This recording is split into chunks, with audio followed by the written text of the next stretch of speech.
Stamp Studio. My name is Lisa Curcio. This is a YouTube live event, and today is Wednesday, March 10th, and the year is 2021. Are you ready for some springtime joy? Because I sure am. Ready for the birds to be singing, the flowers to be blooming, and for the temperatures to get a bit warmer. And tonight's cards are reminiscent of spring. And not just Easter. You might be thinking Easter, but I got cards way beyond that. In addition to the amazing Waterfall fun fold card I'm going to teach you tonight, I have an alternate waterfall card sample to share with you. That's a mouthful. And 6 other cards using the same products that I've created the waterfall card for. Make sure you hang with me. You're not going to want to miss these ideas. Now, as always, you're going to be able to find a link down in the video description below. That link will navigate you over to my website, where you're going to be able to find pictures, cutting dimensions, and supplies. And those are on a project sheet that's going to look like this. You're going to be able to download that and get all that information there. And you keep it on your computer. You can print it, do whatever you'd like with it, because it's there and convenient for you. Now, before you get started, I want to go ahead and go over a couple housekeeping items with you. The first is we love to interact with one another and with you. And if you would like to chat either during the live event or in the replay, if you're here for that, you'll need to sign into your YouTube account, which is your Gmail address. And that is set up by YouTube. That's not a Lisa thing, that's a YouTube thing. And next, I want to introduce you to my assistant, Megan. You'll see a wrench in front of Megan's name. That indicates that she's here to help moderate the comments, because quite frankly, you're here to watch me stamp, and there is no way that I can keep up with all the questions and provide you with the information that you need, but Megan can. She's pretty amazing. So we're here to help and interact with you. Please leave comments. I come back and I read every single one, and I'd love to hear your feedback. I hope you're ready, because I sure am. Let's go ahead and get the camera turned down, and I'll get you all zoomed in. Okay, here we go. Don't forget to share tonight's video with your crafting friends. That is like the biggest compliment you can pay me. I would love for you to do that. All right, let's start with our cardstock. And I just realized I didn't take it all out of my little bag. So 1 second here, and I'm grabbing a strip of cardstock. This is what we're going to be using to create this amazing new waterfall card idea. I am going to start with doing some scoring, but you know what? I decided first I'm going to do some punching, because on this waterfall card, you have a choice of whether you want to actually create a pull tab, obviously with a little punch here, but I'm going to get a little fancy. I'm going to use the delightful tag topper punch. And I love this because you're going to be able to see the lines here. This is going to allow you to punch in different widths. And I'm using the maximum width of 2 inches here. So I'm going to go ahead and I'm going to slide that right up the track. I'm pushing it all the way to the back of the punch, so I make sure it's in all the way. Now, I have osteoarthritis in my basal joints. So to use my fingers sometimes here is very difficult. So I like to use the palm of my hand here on my punches. That makes it a lot easier for me to get those punch pieces out. Love that this makes an instant tag. So you can use this on gift tags, of course, and great for your fun folds. All right, let's do the scoring next.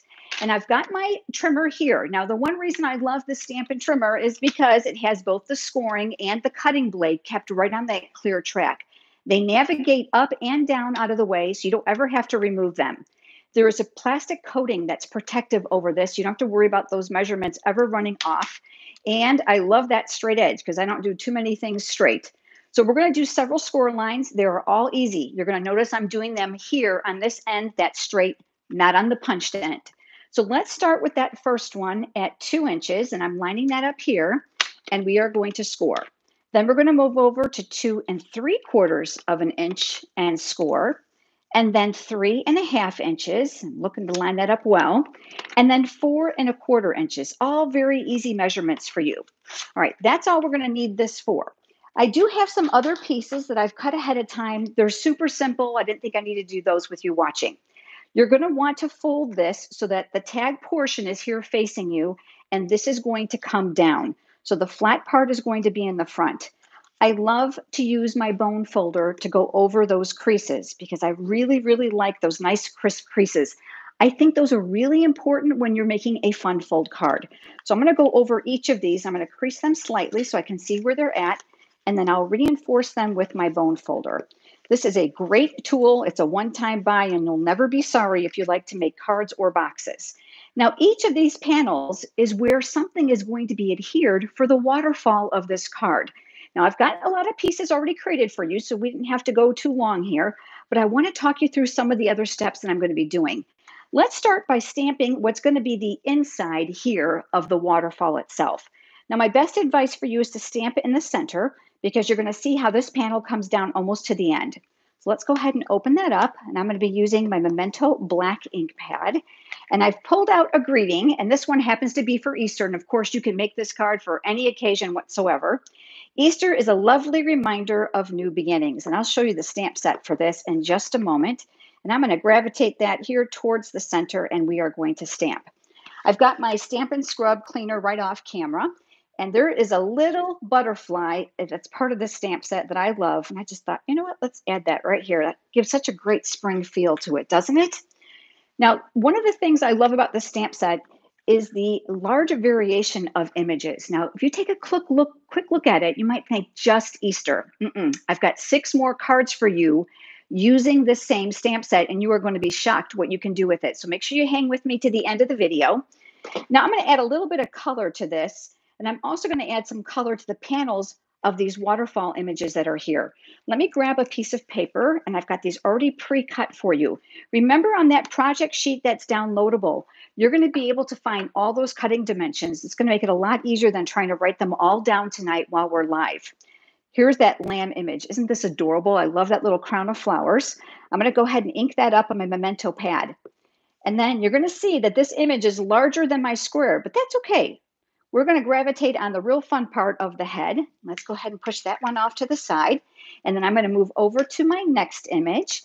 And this one, I have a bunny, again, with those crown of flowers. I think that's just so, so cute. And this one's going to fit on here pretty darn good. So I'm trying to get my head in your camera view. And let's see if I can get that on there without my head being too close. That's pretty good. And then I'm going to want one with those flowers because to me, that screams spring. But I want to show you what I did. I added them to the block at the exact same time. This is a great time saver, especially for those of you that are new paper crafters and perhaps you don't have all the different size blocks that I do. Don't be afraid to cluster your images together. Make sure you're using a block that's conducive to the size of the clustered images. So I'm going to go ahead and I'll ink those up as well. And I'm going to stamp those here. All right, so we've got our little flowers. And then this last one, I decided I wanted to do something a little bit different. And I want to take the opportunity tonight to actually teach you a technique as well. Let me just zoom you in a little bit more for this one. And this is actually called the masking technique, which is where you're going to use 2 images and you're going to make one in the foreground and one in the background. So look at this little chick. Isn't this adorable? This would be great for baby cards too, wouldn't it? But wait till you see what else I did with it.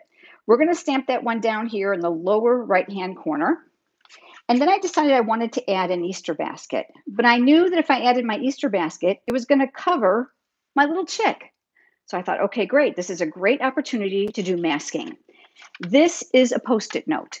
You're going to create your mask just once and you're going to save it.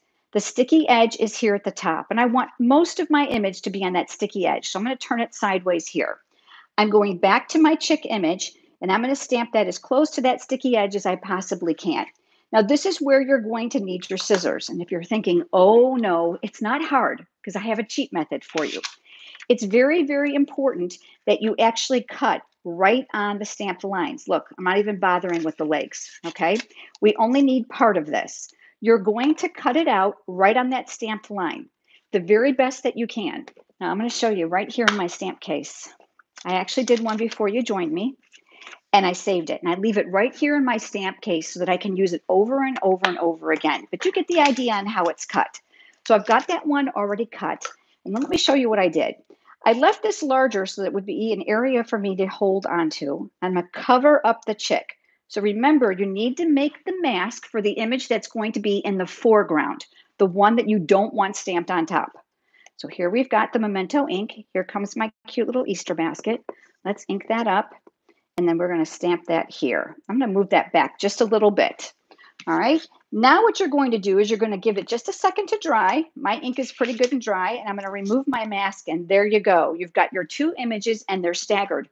Don't throw this away. Even though you have stamping over the top, it works over and over and over again. So you're welcome to repeat the use on that. Now, while I have this image here, I want to talk you through some coloring tips. I love to use alcohol-based Stampin' Blends markers, and they're easy to use. They come in a light and a dark shade. This is the purple posy. I am not going to color the whole thing. I've got ones already made for you. But I'm going to switch over to the butterfly for this. Like I said, they are light and dark shades. So I've got the light here.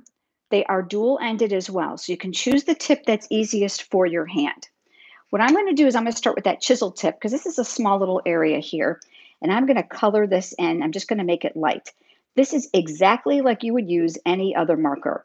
I do find that alcohol-based markers, the color spreads a little bit. So stay within inside your lines. You don't have to get as close as you would with a regular marker. And then I'm going to allow that just a couple seconds for that alcohol base to evaporate. I have found that to be quite important because if you get too zealous or you have a brand new marker that's really, really juicy and you lay your color down too quickly, it will tend to bleed outside the lines. This darker one now, I'm going to go ahead and I'm just going to add this in a couple areas of where I want some pigmentation. Now, typically you would come back and you would blend these so that you have no hard differentiation between the light and the dark shade. But the smaller your images are, I should say, that's better English, the less you actually have to do this. And you're going to see these two colors, because they're quite light, there really isn't that harsh line. But let me show you here on this one. I'm going to work here on the Easter basket. And for this, I'm going to use the crumb cake. Again, I've got the light and the dark. I'm not going to do the whole thing. I'm going to come in here and I'm going to add some of the light color here to my basket, just for those little woven areas. Now, oftentimes I get asked, well, how are you going to make that look real? Well, that's easy, and that's the beauty of these alcohol-based markers. And I'm going to go over and do that rim for you too. Again, allow a few seconds for that alcohol base to evaporate. And then I'm going to come over to the dark. Now, there's lots of things you can do here, so get creative. You see the lines that are here? Those are fantastic cheat marks. But what I did is I actually emphasized these vertical areas where the basket was woven. And then what I did is I cheated just a little bit. You see that little tiny line right there? I added a little color there as well. What that's going to do is provide a little bit of density. And then I went inside of here like so. Again, I'm just doing that very small portion. Give that alcohol base a little bit to evaporate. And now what we're going to do is we're going to come back over it with this, because we don't want this to look dark and light. We want it to look more blended. So I'm going to remove the cap. And now what I'm going to do is I'm going to pull that dark into the light. It is not even important that you cover every single area, because as this evaporates, you're going to get a beautiful two-tone blended look. Now, the last thing I want to share with you is how I made the grass on the one that's finished, because I know you're going to ask me. This is the mint macaron. Again, we have a light and a dark, and they are labeled. I'm going to use the thicker side for this time, and I'm holding the marker slightly sideways, and I'm just scrubbing some color right underneath there so it looks like it's grounded. Again, give it a little bit of time for that alcohol base to evaporate. And then what I'm going to do is I'm going to come in with the pointed tip here on the brush side, and let's add a little bit of grass strokes. So I'm going to add a little tiny V's. That's all I'm making, is little tiny V marks here to add some color to the grassy areas to give it some texture. Nice and simple. So let me go ahead and show you the finished one on this, and let me move this one off to the side, and there it is. Isn't this adorable? Oh, so cute. It's amazing what these alcohol-based markers can do. I did cut a layer for this, and this is purple posy, and you'll remember that is the same color that I just used on that butterfly on the inside. And this is the beauty of Stampin' Up! Products, is that color coordination. Now I'm going to go ahead and add some adhesive right here to the back side, and we're going to layer this. And you don't have to layer. Obviously, you can have used a panel, the purple posy side, if you'd like. I just like that two-tone color for my project. So we have this one. We also have this one. There's our bunny, and there's our flowers. And on this one, I decided to add a butterfly, and then we've got the lamb. So you can see how pretty, how springy this is. All right, now what we're going to do is we're going to start putting this waterfall together. Let me zoom you back out just a little bit so you get a little bit bigger perspective of what's going on. And let's go back to here. Now you're going to remember how I told you this was the inside, and this is going to come down. Now there's only one thing you need to know about this. Intuitively, you're going to want to put the first image here. That's not how a waterfall card works. I am going to number this so that you can watch me. Number 1, goes here. Number 2 here. Number 3 here. And the last one goes here. And you're thinking, oh, how is that going to work? Well, that's because this is actually a moving card when we're all finished. Remember to work backwards. So whatever you're going to put here is going to be the final image before the greeting. And I'm actually going to use this one because I think that's going to look really great with our Easter message. I'm going to bring in my silicone craft sheet, which I love. I tend to be very, very zealous when it comes to adhesive. And liquid glue, hot glue, and adhesive will not stick to this, which means if I were to get it on my work surface, I would be fighting that sticky spot. That's not going to be the case at all when I have the silicone craft sheet here, because it ends up there, I don't have to worry. All right, this is going to get lined up right at that crease mark, and you're going to see that this panel is cut the same width as the width of that area here for the waterfall mechanism. And we're just going to adhere that. Number 3, okay, which one are we going to do next? I think we're going to do the bunny. Let's go ahead and add that one here. The adhesive is only going to go in this parameter here where those score lines are. So let's go ahead and let's add 1 and 2. You're going to keep that right within the perimeter. I'm using the Stamp and Seal Plus. It's very, very strong. Again, only up to the score line, and I'm looking to try to keep these outside edges as straight as possible. Okay, next, let's do the flowers. And again, we're going to add adhesive right to here. My arthritic hands sometimes just don't want to press on this roller very well. And then we are going to line this one up, again, looking for that outside edge. Pretty easy, right? Just got to remember to work backwards. And then the last one is going to go here. So let's go ahead and put that adhesive in that area here. And then there's that adorable lamb. And then we're going to line this up as well. All right, so far so good, right? Let's go ahead and let's do the next step, which is to add the ribbons. You're going to want something to pull from here. And since that punch makes a perfect hole, that's what I decided to use. Look at this beautiful purple posy ribbon. Isn't that pretty, that variegated center? What you're going to do is you're going to fold this in half so you have a loop at the top. Now, I like to thread from the front to the back because I'm going to get a really pretty front here. So let me show you what I did. I'm going to twist this and make this smaller. That hole is very sizable, so that's going to be easy to get through. And then I'm going to pull that through, and then I'm going to open up this hole, the loop that's in the back here. You're going to take the raw ends and you're going to place them inside that loop. Now, I'm going to give you very important advice. Do not tend to pull both of these at the same time really, really hard. Otherwise, you're going to rip that cardstock that's right here. So what I like to do is just give it a gentle pull, one strand at a time. Remember, this doesn't have to be super, super tight. It just has to anchor the ribbon on there so you have something to pull from. And then what we can do is we can go ahead and trim this when we're ready. All right, so now we have the mechanism. Let's go ahead and get the card base ready so that we can put all of this together and you can see how cool this is going to work. The card base itself is a regular 5.5 by 8.5. I scored it in half at 4 1/4. Nothing different here if you've been card making than you've made before. I decided for here that I wanted to use a panel of designer series paper. And look at that. That's Purple Posy again. Again, the beauty of color coordination. Before you joined me, I measured up 1 1/4 inches and I made a little tiny pencil mark for you there. I found that that measurement works slick when I'm going to put the mechanism together for this card. Obviously, if you're not using the punch, you may tweak that just a tiny, tiny bit, but don't be afraid to experiment. So I'm going to attach this now to the card base. Let's come back over here to the silicone craft sheet. We're going to come to the other side. Did you notice too here how this is actually patterned on both sides? Designer series papers with Stampin' Up! For the large part are double-sided, which means you're going to expound on your purchase. One side usually has a theme. The other side is a far more generic pattern, so it can be used all year round. Love that. And then this is going to get centered here on the white card base. I'm looking to keep that same border the best I can all the way around, and we'll tack that down. That line is a requirement for this.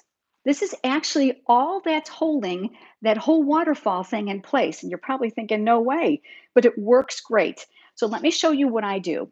I'm going to flip this over and we're only going to place adhesive here on these two sides. You don't want to use just any adhesive. I'm going to recommend liquid glue or tear and tape. This is even a tad stronger than this. So this is what I decided to use. So I'm going to place that down on here on the very end. I'm going to put my fingernail there and then I'm going to rip. hence the name, tear and tape. Love that. Makes it super, super simple, user-friendly. Burnish this down because this is actually double-sided. So what we're going to do now is I'm going to take my favorite little accessory. This is my Take Your Pick tool. Love that putty tip. Love the interchangeable tips here. And this is my paper piercing tool attachment. I claim this as my third hand because it helps me with all those little small pieces I need to remove. And I'm just removing the other side of that tape. So now it's sticky on both sides. This now is going to get adhered here. So that little pencil mark is giving me a baseline of where the bottom of that needs to go. Now, if you've seen my videos before, you know I claim I don't do too many things straight. So I love my grid paper because look at those lines. That's going to help me. So I'm going to line up that pencil mark here, and then I'm looking to make sure that when I go to adhere this, I'm going to end up at that same little mark on this side, and that's going to ensure that this is nice and straight. And then I'm going to place that and push that down. This is open here in the center. Do you see it? This is where the mechanism goes. We're almost done. This is going to go down inside. And now you're probably thinking, well, that's going to move. Okay, so the next most important thing to know is this. There needs to be an adhesive, a strong adhesive right here, but you don't want to go beyond this parameter because if you do, then obviously it's going to show and it's going to be sticky in an area you don't need it. So if you're really not comfortable and this is your very first time, cheat a little bit and give yourself a little tiny pencil area if you're not sure, and you're going to place adhesive here. So I'm going to get that started. I'm going to place adhesive here and here. Better a little bit short than a little bit too long. Remember, my Stampin' Seal Plus is very, very strong. I'm looking to make sure that this is in the center of my card. I'm looking here at the top and here at the bottom to see if I have about equal space. And then once I'm happy with it, let's go ahead and let's just press. Remember, this is where it's stuck, down inside of here. Now you're probably looking going, is that going to work? Yeah, it is. Let's go ahead and add the bling because I love bling. These are the clear and the frosted enamel dots. These are little epoxy dots. I love these. And I like the really shiny ones for spring because I don't know about you, but I'm ready for that really nice warm weather. They have glue dots on the back, which make them really easy to use. And that'll add a little sparkle here to our card. Obviously, this is optional. You can certainly actually stamp your background as well. But are you ready for the magic? Okay, ready? Watch. 1, 2, 3, 4. There's your greeting. Oh my gosh. Is this not adorable? I'm telling you, you can do this. This is so easy. Nothing difficult about this. The great thing about tonight's video, whether you're going to be here watching it live, the replay is available for you. So you can come back and watch this and stop and start at your own pace. Now, I have a bonus project for you, and you might recall me mentioning this when we first started. I have a project sheet for you that is completely free. You're going to have pictures of the project. All your cutting dimensions are here. And guess what? All the supplies. But I got a bonus project for you. It's another waterfall card, and it uses the stamp set called Way to Goat. Look at this. Okay, secret. My husband's birthday is Friday, and I made this for him. So we've got the goats here. Look it, look it, look it. Oh my gosh, this is not too funny. It says, happy birthday, you old goat. I got you a cake, but I ate it. I thought this was just so cute and so much fun. So you're going to get pictures and cutting dimensions for both of these waterfall cards, but don't go away because here comes the fun. I have 6 more cards to share with you using the Springtime Joy stamp set. Because remember, I told you in the beginning, it's not just for spring. So let me pull those out and let me share those with you right now. These cards are all part of this month's card making class. Now, they are going to include 3 fun folds and 3 regular cards. Now, if you want to make these cards, I would absolutely love to have you part of this month's card making class. In order to participate, I provide you with the class, which is an extensive PDF tutorial and a video absolutely free in exchange for your $50 product order. Look at this. Isn't this cute? Absolutely free. Megan's going to share that exclusive card making class host code with you. This is one of the fun folds. Did you notice this is not spring, is it? So this belly band's going to come off. This is going to open up, and then inside, happy birthday. We're going to talk about these greetings in a moment. If you're a paper crafter already, guess what? You've got greetings, I'm sure. And if you don't, I'm going to share a fabulous stamp set with you. So this is the second one. Isn't this fun? So that belly band goes on top of here. And then I have another regular card for you. Look at that. You see what I did with the flowers here? Happy anniversary. Gotta love it. You can use the stamp set for far, far more. This one's birthday. Another fun fold for you. You're going to love this. This is your Easter card. Look at how cute. And then I'm going to open it up, and there's my hidden greeting here behind that panel. Again, step-by-step instructions, both in the video format. You're going to stamp right along with me from home, as well as a color PDF tutorial in exchange for your order. I offer this class once a month for 4 days only. It's always the second Wednesday through Saturday of the month. So it's good now until Saturday. Look at this. This opens up, this comes down, and there is your greeting. Guess what? This is not an Easter card at all, because look, I said sending a smile your way. I don't know about you, but I could use a little pick me up like this all year round. Does not have to be for spring. And then the final card is this one. Very, very pretty, very, very simple. Now, obviously, if you want your cards to look exactly like mine, there'll be a whole list of supplies over on my website at lisastampstudio.com. Click on classes, and there you'll see the card class details, and you'll be able to see sneak peek pictures of these. Now, let me turn the camera around. Let me give you some other information. Oh, you know what? Before I do that, I decided I wanted to show you that stamp set. I was bragging about this stamp set to you, and I said, oh, I want to show it to you. So let's go ahead and pull that out. I almost forgot the good part. It's called Many Messages. Yeah, it's really, really, really popular. It's currently on back order, but hang tight. Stampin' Up! Manufactures their own stamps. You're going to get it back like in less than a week. They're going to be in stock. I want to show you something very unique. It's one stamp. Now, you might be looking at this saying, how in the world does that work? Well, I actually attach this to my Stamparatus stamp positioning tool, or you can actually just stamp it yourself. Doesn't, either way is fine. And I actually have stamped that ahead of time for you, and it looks like this. 23 greetings and images. And you ready? Here's the absolute best part. Check out the die. You ready? Bam. One time you stamp it, one time you run it through your die cutting machine. When you are all finished, you're going to end up with 23 different greetings. Look at these. They are stitched. They are all framed. They're fantastic. They're shaped. You're going to do the work once, and you're going to get 23 different ones all at the same time. This is obviously just a small grouping of what this gets. I think that this stamp set, the actual bundle, isn't overlooked really, really much in that current mini catalog. So buy it as a bundle, which means you're going to get the die and the stamps together. It's going to save you 10%. And if you're like me and you like to stamp once and do all the work at once, you're in for a real treat with this. All right, let me turn that camera around. I also want to tell you about the next live.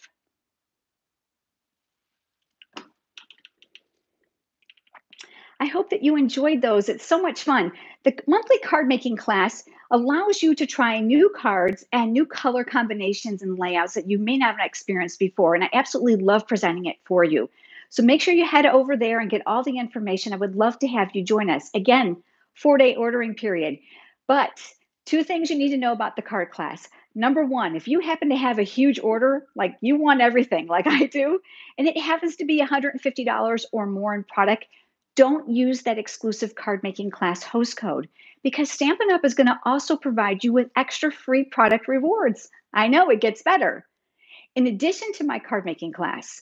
But please, please, you've got to let me know if that large order is intended for the card class. Otherwise, I have no way of knowing because you can't use the host code. So just contact me at lisastampstudio.com. And then finally, there's an extra bonus for all those people that purchased the card making class with me. And it's a special private invitation here on YouTube called Live with Lisa. I do it once a month, and it is fun, fun, fun. Much smaller group. I'm going to give you 8 tutorials for projects. I'm going to do several live demonstrations, and I give away product prizes. Everyone is welcome to join us. All you have to do is place a minimum $25 product order, or of course, your card making class automatically involves you with that. Would love to have you be with us. Now, I want to give you the next date for the live, but I also wanted to remind you, I would love it if you would share tonight's video with your crafting friends. It's the highest compliment that you can pay me. Leave me a comment below and make sure you hit that like button, which is that little thumbs up. Just click on it, it'll highlight.